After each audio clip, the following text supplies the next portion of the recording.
Assalamualaikum warahmatullahi wabarakatuh. Bismillahirrahmanirrahim. Alhamdulillahirabbil alamin. Wassalatu wassalamu ala asyrafil anbiya'i wal mursalin sayyidina maulana Muhammad wa ala alihi wa sahbihi wa man tabi'ahu wa wala amma ba'd. Hadratul muhtaramin, para kiai, para alim, para sepuh, hadirin wal hadirat, para santri, para ustaz, tamu-tamu Allah yang dirahmati oleh Allah Subhanahu wa taala. Kali ini kita akan membicarakan tentang persoalan-persoalan penting terkait dengan istita'ah. Permasalahan pertama,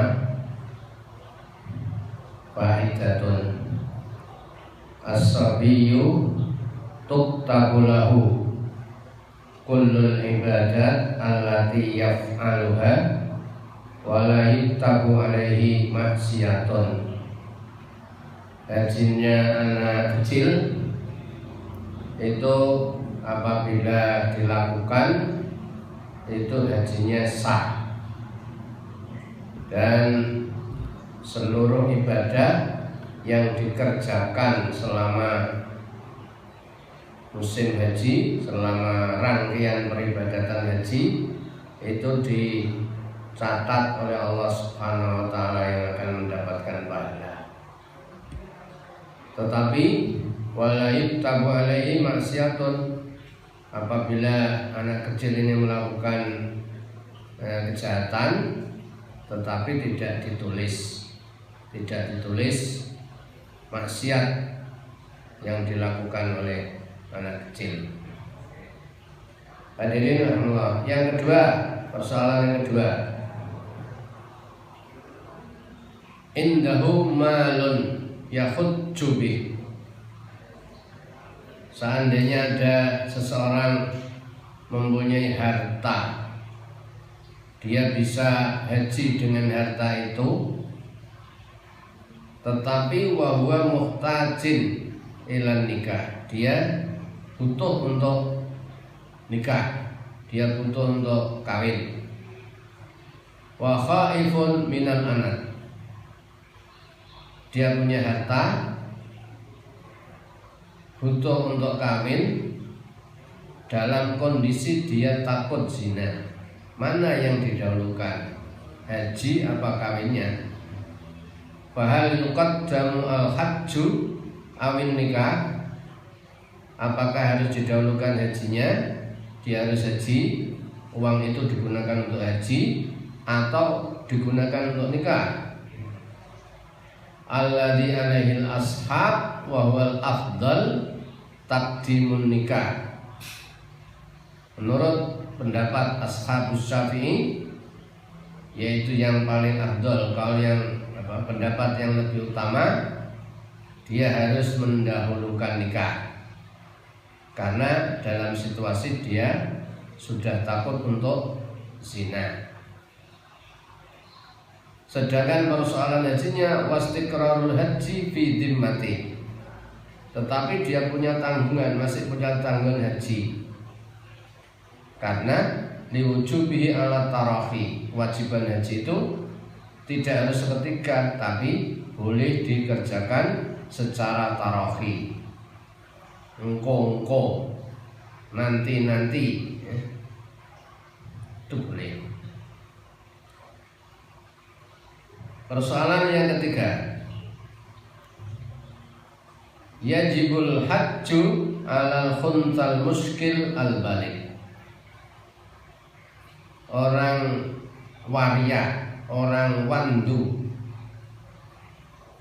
bencong, khunsa muskil. Khunsa muskil itu waria yang identitasnya masih membingungkan.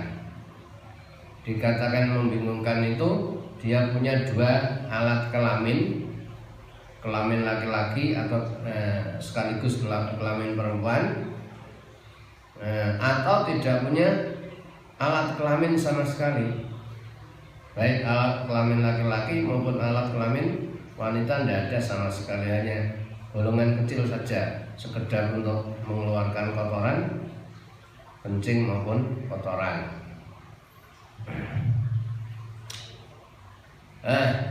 Dalam kitab ini khunsa tipologi muskil, khunsa muskil yang sudah balik itu tetap wajib haji. Kalau dia punya kalau istitoah, punya perbekalan, punya ongkos dan badannya sehat, kendaraan juga tersedia, dia wajib haji. Wa yustaratu fi haqqihi fil ihrami ma yustaratu fil mar'ah. Dalam rangkaian ibadah, dalam hal ihram, dia mengikuti persyaratan-persyaratan yang ada pada wanita. Seolah-olah khunsa muskil itu disetarakan, disamakan dengan wanita. Jadi persyaratan ihramnya juga mengikuti persyaratan ihramnya wanita. Tapi persoalan ini masih fihi nazar, masih banyak kritikan dari para ulama. Insya Allah kalau pembahasan yang lebih detail itu ada dalam kitab Al-Qira li Qasidi Ummul Qura karangannya Imam At-Tabari. Persoalan yang keempat, man qadara al-haji raqiban wa masyan. Kalau seandainya ada orang yang mampu melakukan haji baik dengan berjalan kaki maupun dengan berkendara, kedua-duanya dia mampu. Mana yang lebih utama, jalan kaki atau berkendara? Fal afdalu lahu ar-rukubu. Yang lebih utama dia haji dengan berkendara. Alasannya li'anna Nabiyya sallallahu alaihi wasallam hajja raqiban. Itba dengan Rasulullah sallallahu alaihi wasallam, karena Rasulullah sallallahu alaihi wasallam itu hajinya dengan berkendara, bukan dengan jalan kaki. Elat berikutnya wali anna rukuba a'wanu alal ibadah. Dengan berkendara itu bisa membantu untuk meringankan dalam ibadah, dalam prosesi ibadah selama di tanah haram. Problematika yang ke-5, idza talabal walidu al-ma'dubu waladahu an yahujja anhu. Ada persoalan manakala ada orang tua yang posisinya ma'dub, sakit, lumpuh, sakit yang tidak bisa diharapkan sembuhnya. Seandainya meminta anaknya untuk menghajikannya, fala yajibu alal waladi dzalik. Bagi tidak wajib anak menghajikan orang tuanya itu tadi. Ini menurut teks ini, menurut kitab ini. Bihilafi ma law talaba i'fa'ahu wa huwa tazwijahu. Hal itu berbeda seandainya orang tua yang makdub, katakanlah hampir mati, meminta anaknya untuk segera kawin. Fa innahu yalzamuhu, dia wajib mengikutinya, dia wajib mengikuti perintahnya. Ketika orang tua membutuhkan, anak harus kawin. maka dia wajib mentaatinya. Fa'idatun, problematika berikutnya yang keenam. Hujja anil ma'dud thumma syufiya madhabuna la yujzi'uhu dhalik. Jika ada jamaah ma'dud, jamaah yang lumpuh, sakit yang tidak bisa diharapkan kesembuhannya, dia sudah dihajikan, sudah dibadali. Setelah dibadali, dia sembuh. Menurut madhab kita, madhab Syafi'i, itu belum mencukupi. Dalam arti haji yang dibadali itu tadi belum mencukupi dari hajjatul Islam. Dalam artian nanti seandainya dia sehat, kemudian ada kesempatan lagi, punya ongkos, punya uang, dia wajib haji lagi.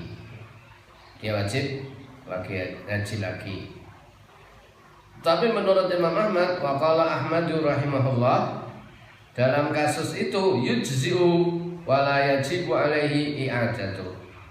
Seorang makdub yang dibadali lalu sembuh, menurut Imam Ahmad itu sudah cukup dan tidak wajib mengulangnya.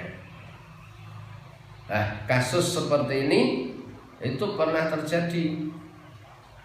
Pemeriksaan pertama dia sudah masuk KKHI, dan dari pemeriksaan KKHI dinyatakan dia itu makdub, sulit untuk sembuh. Atas mukjizat Allah Subhanahu wa taala, kita tidak tahu karena di tanah haram itu tempat yang sangat mustajab, dia dapat mukjizat dari Allah Subhanahu wa taala, ternyata sembuh.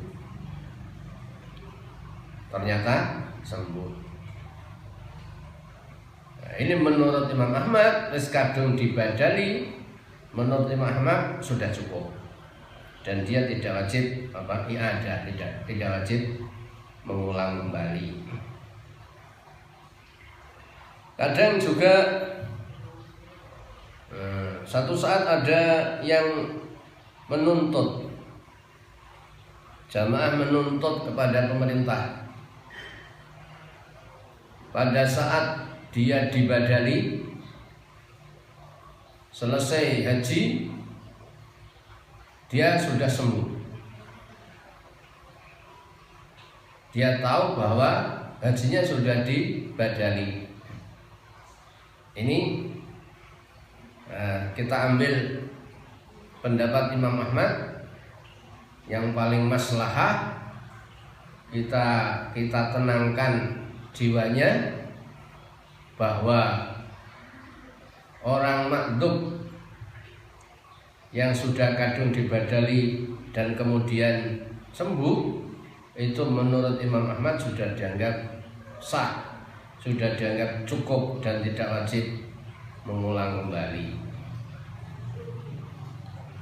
Fa'idatun, problematika yang ketujuh. Yajibul hajju indana ala tarahi.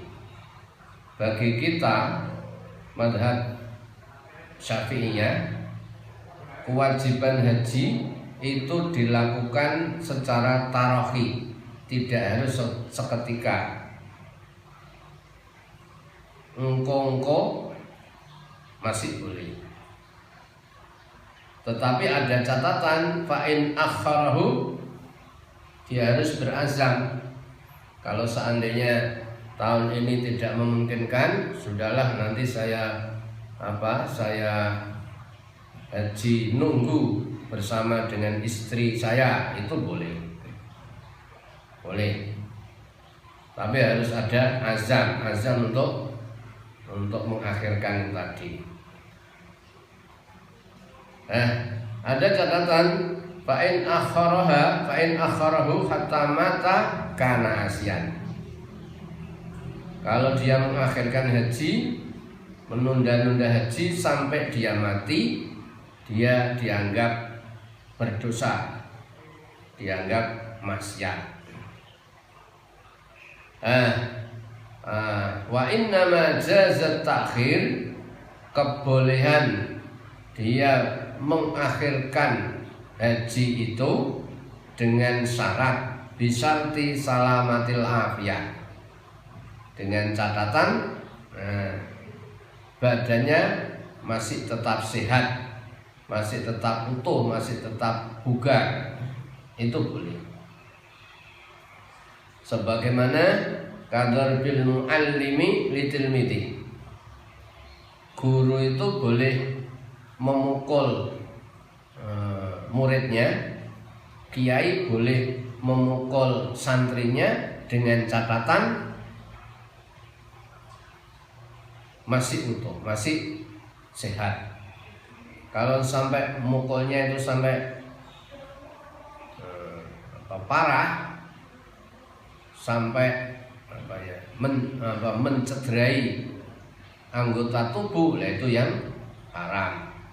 Kalau hanya sekedar memukul biasa, paling-paling hanya kosong, itu tidak apa-apa. Termasuk juga wazauji li zaujatihi, seorang suami boleh memukul istri dengan catatan darban ghairi mubarihin, tidak sampai membuat parah. Faidatun, problematika yang ke-8. Man alaihi hajjatul Islam wa hajjatun nadri. Apabila seseorang punya tanggungan haji Islam karena dia belum haji, tetapi dia juga punya tanggungan haji nazar. Jadi ada dua kewajiban, kewajiban haji nazar dan haji Islam. Haji memenuhi rukun Islam. Fahajja, lalu dia haji. Yang mana haji itu dianggap sah? Waqa'a dzalika an hajjatil Islam indana.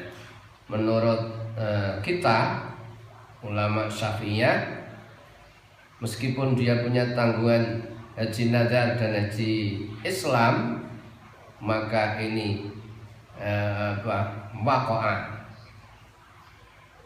menjadi hajinya menjadi haji Islam. Termasuk juga wa indal Imam Ahmad. Menurut Imam Ahmad juga apa? Itu sudah cukup untuk menjadi haji Islam. Nek ngono, ya berarti karena dia punya tanggungan nazar, ya engko nek duwe uang, nek duwe duit, dia akan melaksanakan haji nazarnya. Wa qala Malikun wa Ahmad, kata Imam Malik dan kata Imam Ahmad rahimahumullah, yaqa'u anil ladzi nawahu, tergantung hajinya niat untuk haji nazar apa untuk haji Islam. Itu kata Imam Malik dan Imam Abu Hanifah. Kalau niatnya untuk haji Islam, berarti dia jadi haji Islam. Tapi kalau dia niatnya itu haji nazar, maka yang jadi adalah haji nazar.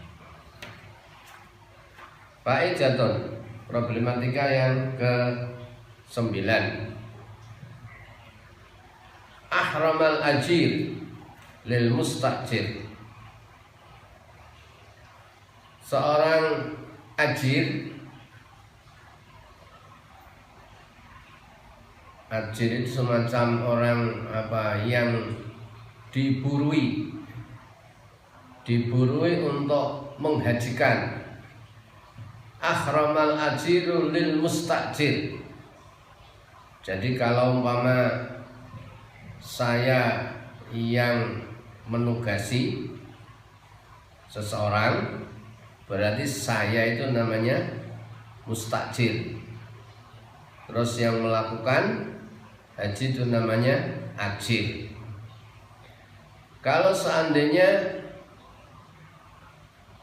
yang melakukan haji ajirnya itu ihram untuk menghajikan mustajir sebenarnya, tetapi niatnya untuk dirinya. Dia membelokkan niat hajinya untuk dirinya sendiri. Umpama saya dapat amanat untuk menghajikan, saya diburui untuk menghajikan seseorang, orang kaya. Tapi karena sesuatu hal, bisa karena lupa atau bagaimana, atau tidak tahu caranya badal, waktu ihram itu untuk diri saya, tapi persangkaannya, donan sarfahu lahu layan sarifu lahu, keyakinannya masih tak niati untuk diriku, tapi tidak akan beralih untuk yang lain. Wa hal yastahiqul ujra ala dzalika? Apakah orang ini berhak menerima ujrah, menerima ongkos apa tidak? Di sini ada dua pendapat, ada dua kaul. Ashahhuhuma, pendapat kaul yang lebih sahih, yang lebih valid, dia tetap berhak menerima ongkos untuk menghajikan itu tadi. Liwuqu'il haji lil mustajir, karena hajinya untuk jadinya untuk mustajir, orang yang memerintahkan untuk menghajikan ini.